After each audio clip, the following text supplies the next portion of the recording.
Yes, ladies and gentlemen, boys and girls, children of all ages, welcome to the Super Bowl Fallout.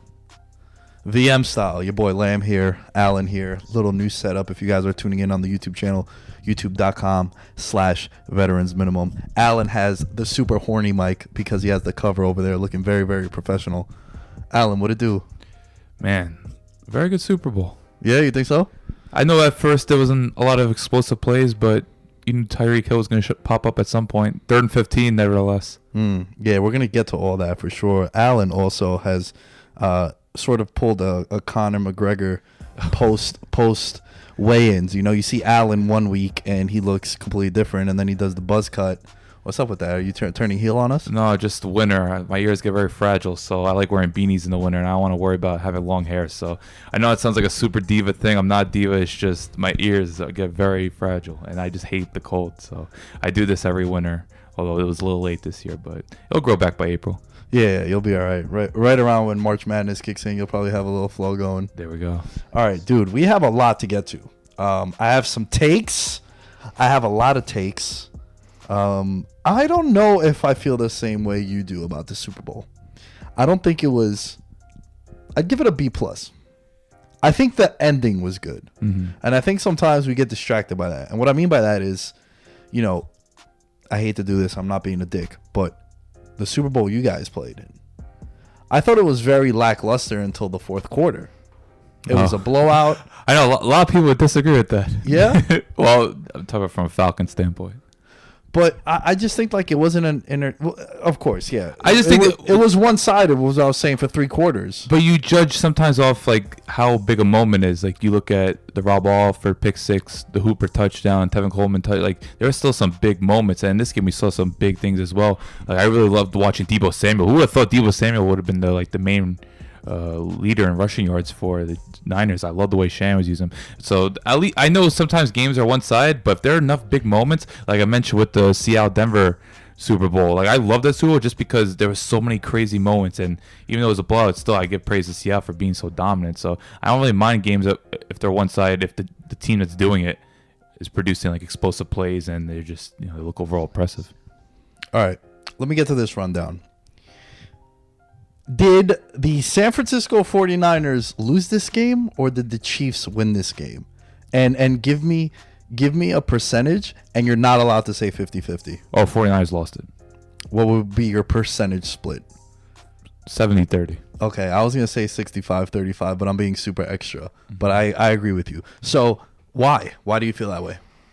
You look at the this is the fourth quarter in general. Jimmy Garoppolo was 3 for 11. Of course, threw an interception, and just you would think after Mahomes threw behind Tyreek Hill on that slant, I thought, okay, St. Fran, it's a wrap. The clock, yeah, just get a few first downs, keep using play action, because Garoppolo was very effective off play action, which is not a surprise because if you watch a Kyle Shanahan offense, play action is a huge focal point of what they do with all the misdirection. And Deebo Samuel was really active, and George Kittle made a couple plays. But it's just, they just couldn't make enough plays because they actually didn't run the ball that great. Most was kind of not factor. Maybe Tevin Coleman had a couple of flashes, but the offense line wasn't getting a lot of movement. But it's just, they were really effective off play action or using Deebo Samuel on reverses. But it's just, they need just to convert a few third downs, and it never happened. I thought Deebo Samuel at halftime was the leading candidate for MVP for the San Francisco 49ers. Yeah, who could dispute that? Yeah, Jimmy Garoppolo was like 18 of 21 at some point, but no throw was memorable. Ironically, the only throw that was memorable got brought back for OPI, which we should talk about that. So was that OPI? I don't think it should be, but in today's day and age, it's going to be because when you extend the arms like that, like Kittle did, it looks very blatant, and you should look at what the impact is like. But the thing is, in real time, you can't, like the refs can't see it. Yeah. Like, I don't think the push-up was that significant. But the way he looked, it just looked really blatant. And in that scenario, refs are gonna do it. The issue is, last 2 minutes and a half. Like I think if it was 6 minutes left, Shannon challenges that and he might get it. But it's just officiating so inconsistent these days. So I don't know. But when you extend your arms like that, you're asking for trouble, and Kittle got punished. Yeah, it's one of those things. So what we mean by that, if you guys are watching this video, whether it's on Instagram or on YouTube, this is okay. As my knee. That'd be weird if my knee was this high. But as my elbow is like this is okay. Like I could shove Allen away like that, Yeah. but when it's the full extension thing, Which it's he the same. did. It's the same thing they say about like holding, right? There's holding on every single play. Right. You could call it. So what happens is if there's holding and we're both engaged like that, Yeah. if you go to slip off me, if Allen goes to slip away and I extend and I'm holding it, well, they're gonna call holding. That's why they tell you as an offensive lineman, the area underneath the armpits is where you want to engage. And if Exactly. you have the guy and you're controlling him right there, when he goes to shimmy away, you gotta let him go. That's why Kyle Rudolph didn't get called for OPI against So the I was Saints. gonna say though, Yeah. I thought that Kyle Rudolph was way worse of an OPI than the Ooh. one. But they were hand fighting, like both of them. This Yeah. was more just Sorensen was out of position. He kind of got beat. Like I don't even think Kittle had to push off. Yeah, that's the thing that's the most upsetting, but man. it's so natural. Yeah. So I think that's gonna get called, but it's one of those rules where you just hate it. But that's the way NFL is now. These players, they don't have much margin for error when it comes to being physical, unless both players are hand fighting. What took so long to get Mostert involved? How come Coleman started the game? Which, by the way, I think big ups to him for even playing because I thought he Separate wasn't gonna- shoulder. I didn't think that he'd be able to play in Yeah. that. Shannon's running back rotations are always unpredictable. Like you saw Jeffrey Wilson getting snaps. Yeah, Matt Breida, no love for Matt man. Breida. Matt Breida played like 8 injuries last year. Like this guy can't get a snap in the Super Bowl. Like you remember every week last year, Matt Breida questionable with ankle, knee, abdomen. Like he had every injury possible last year. But what are you gonna do? Shannon's just very unpredictable when it comes to that. I really think that Kittle, that entire last minute and a half of the first half is probably my biggest talking point of this Super Bowl. And I think the Niners were so worried about Pat Mahomes in that offense that they didn't call timeout. And the reason why I say that is when they punt to them, right, and 34 seconds goes off the clock, Yeah. you clearly see John Lynch is in the crowd. He's like yelling timeout. You know, he's up in the press box. Oh, there was like 59 seconds left. Well, when they punted, but they made the stop with like a minute 34. Right. Exactly. Right? Yeah. So they're all calling for timeout, and you know the big rule amongst football people is you never want to go into half or end the game with all your timeouts. You want to utilize them. But I do think that the important thing to remember is, we've seen this Chiefs offense just put up points in bunches, right? The comparison of the Golden State Warriors. Everyone's starting to make it now. I made it like week 4 last year, so yes, I'm gonna pat myself on the back because why not? So they could put up points in bunches, man, and I felt as if Shanahan didn't want to give the ball back to Pat Mahomes. Obviously, they end up throwing that one pass to like Jeff Wilson, who picks up like 30 yards, which was it was a check down, and then he just so happened to pick up all those yards, and then the ensuing play, or maybe the play after, is the bomb to Kittle. Which, if that gets called, they probably get a field goal out of that. You're 13-3. They're in the red zone. 13-10 going into halftime as opposed to being tied. But I think, and tell me how you feel about this, I think the reason why Shanahan went about the end of the first half scenario is because of the fear that fucking guy Mahomes puts in people's hearts. That and the fact that I don't think he trusts Jimmy Garoppolo. I really don't think he does. Oh, I was waiting to see if that was a take. I don't think he does. And someone brought up the Ravens game, which I know the weather wasn't great, but they had a similar scenario against the Ravens in the first half, and they still ran the ball out. They ran the clock out. And we talk about the Ravens, Yeah. which is one of the most feared offenses in the league. I just think you look at, especially in the first half, like he threw an ugly interception. He should have just taken that side. Chris Jones, who was abusing that interior line, which you want to talk about patting yourself back. Oh, I admit I called that one. Chris Jones, the low arm. I got you, bro. Look, I knew that was a mismatch. Like San Fran, okay, they could run the ball, and Shannon has this great, schematically, he knows how to get front sevens out of position, but individually, just the San Fran's offense line, not all that great. And Chris Jones is one of the top interior pass rushers. And what do you see? He goes arm over Ben Garland, hits Jimmy G, and Jimmy G just throws a duck in the air. Bashar Breeland picks it off. So he just looked rattled from the beginning. And I was a little shocked Kansas City didn't blitz more until, ironically, the fourth quarter, Spags dialed up a real good delayed blitz. I think Sorensen hit Garoppolo, which forced big third down stuff. But I just think the lack of faith in Jimmy G was really proven in this one, and I think that's the main reason for it. After the game, Kyle Shanahan, said they asked him about Jimmy G's performance, and he said it was all right. Now, let me paint a scenario for you. Say you and your +1 go on vacation together, Okay. and I see you two out at a bar, and I go, "Hey, so how was your vacation?" And she's standing right next to you, and you go, "Oh, it was all right." You don't think Man. you don't think she's gonna get a little upset at you? Gonna be aggravated. She's gonna be aggravated. You're gonna hear about it. So Shanahan to come out and just be like, "That was all right." I don't think that's gonna go well with Jimmy G. I think Jimmy G is kind of in that scenario where Goff is. These guys got significantly paid. They're getting paid like high-priced quarterbacks, and they failed to deliver on the biggest stage. Now, unlike Goff, Garoppolo doesn't have much of a resume when it comes to delivering big games. Okay, the Saints game this year was one. At least Goff, for all the criticism I give him, he delivered against the Chiefs, Vikings, NFC Championship against the Saints. Like, he's had big moments. Garoppolo, like, he threw less than 20 passes against the Packers and Vikings. Like, we want to talk about quarterback having a free ride to Super Bowl. Like, he couldn't have had an easier ride when you look at it. And that's no slight on him. It's just San Fran was that dominant. But it's just, this was a moment where you really wanted to see him shine. And I just consistently he never really made any big time throws. Okay, he has some successful play action, but let's look at the last drive. Emmanuel Sanders gets behind the secondary. Openings right there. Misses him. A third down, Kittle. It's all over Twitter now. Terrell Suggs was covering Kittle. Misses it. Throws it over. I think trying to get Kendrick Bourne. It's just, there's times where, whether it's not reading the defense properly or just overthrowing his receivers, it came back to cost him. And I was telling you, this year, there are a lot of moments where Jimmy G was fortunate not to get picked off more. The Seattle Monday night game, I was just like, God, he looks so lost. Now people say, okay, Kittle didn't play. But it's just, at some point, you need your quarterback to elevate the players around him, and you just need to make some big-time throws, and he just never did. Yeah, I mean, I can't disagree with anything that you're saying there, but I do think that it's, man, the game is so crazy. Like, even if you're following the game on Twitter too, which yesterday I spent a lot of time on my phone, and we'll get to that in a little. Actually, let's get to it right now. I spent like close to 10 hours on my phone yesterday. That's a Super Bowl. Yeah, I know, but that's still, that like really It's not upset me. healthy. But I'm following it, right? And it's like, you know, the tale of two halves, or even like 75-25, right? People are burying Mahomes. Because Mahomes, he didn't look all that at all. He was pressing. Yeah. You look at that first drive, there was a little wheel route to Williams. He just threw like a fastball, nowhere close. I'm like, oh. And then you look at the Tyreek Hill interception. There was 5 people around him. Yeah. Well, and just missing guys low, missing guys high. The opening drive was a 3 and out, and it like he one hopped, skipped the pass over to Damian Williams.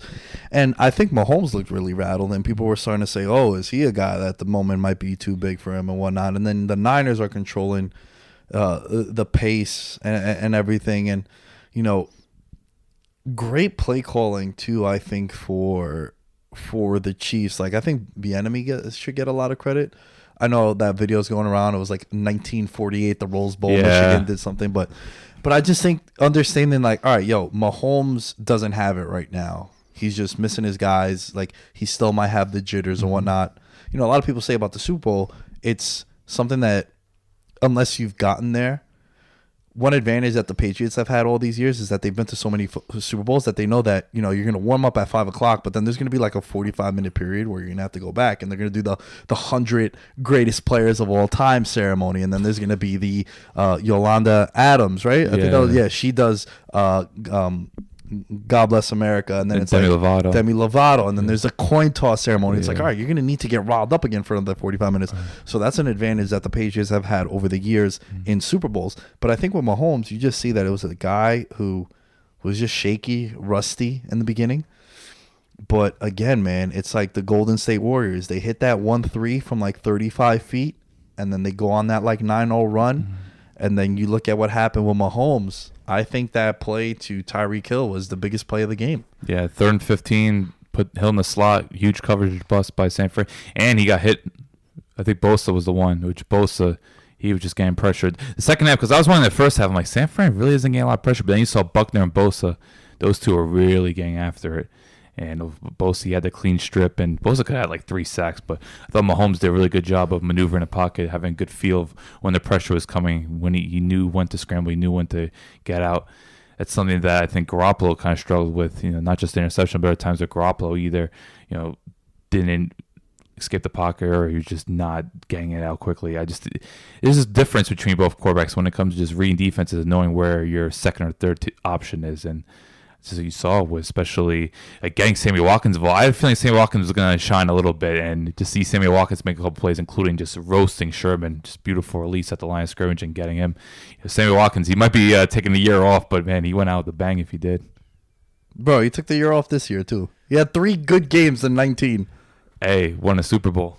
Yeah, no, you're right. You're right. Just me versus Sammy Watkins. I think in the playoffs he's had. I think someone saw a stat. I think our buddy Arif Hassan posted like he had like 338 yards from week 5 to like week 16, and in the playoffs he had like 228 yards in 3 games. Yeah, good for him. Yeah. $16 million a year. I'm glad he showed up. 75-yard touchdown was against the Texans, I think. Yeah. Yeah. No, the Titans. That was Titans. the Titans. Yeah. Yeah. Okay, so I think I want to go back a little bit to that first half because we talk about the OPI, right? But I also think that if you're looking at that game, it was a game in which the Niners, despite not playing that well in the first half, they had the game tied, and I couldn't believe that. You know, like I didn't think Garoppolo's 18 of 21 at one point, and Impey, shout out to Impey, but I thought it was an awful take. He's like, dude, he's the MVP right now. He's 18 of 21. It's like he has 3 incomplete passes. It's like, yeah, but there wasn't no memorable pass. Like he didn't make any plays Or any tight window. He just wasn't really put in that scenario because Shannon just knows how to scheme it up. Like you saw a lot. Like I think on play action, I think 60% of it was, shout out to Stephen Ruiz who wrote this great piece. He said like Garoppolo was 11 for 12 off play action. That was like the majority of passes. But when you saw when he had to drop back, especially when they were down, Garoppolo was 3 for 11 in the fourth quarter. So once he had to be more of a drop back passer, that's when the problems arose. I have some stats here about the Super Bowls. This is the first Super Bowl. Only 4 other times has a team won a Super Bowl after being down 10 in the fourth quarter. Can you name them? Well, there's one obvious one. Sorry. What are the other 3? The other one was... Weren't the Eagles, maybe? It was the Patriots and Seahawks. Ooh. There was another one in the 70s. I don't have it in front of me right now. And then it was the I've never Chiefs. seen the Eagles, no? Oh, okay. Never mind. The Eagles and the... Maybe Patriots, because I remember that was like a little bit... I think at one point it was a double digit. Maybe I'm wrong. But In the fourth quarter? you have the last, that crazy Super Bowl, but I might be wrong.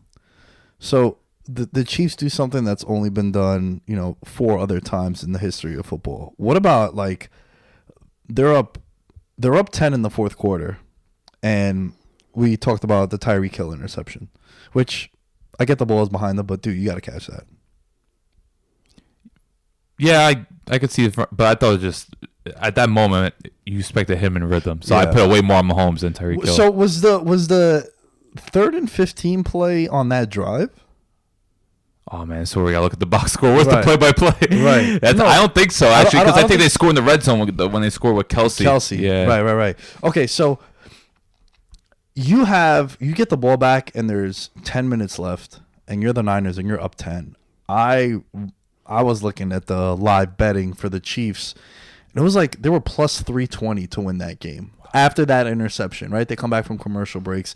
And I'm saying to myself, and I look to my pops, and I'm thinking, they haven't shown me anything, right? With the Texans, at least the Chiefs had, there was a block punt. Kelsey drops a first down like 4 yards away from Demarcus Robinson drops a down and in. So it's like at least there I can see it and I could say, all right, you know what? They're just not making plays. They're not catching the ball. Whereas yesterday for the Super Bowl, I didn't feel as if Kansas City was going to come roaring back.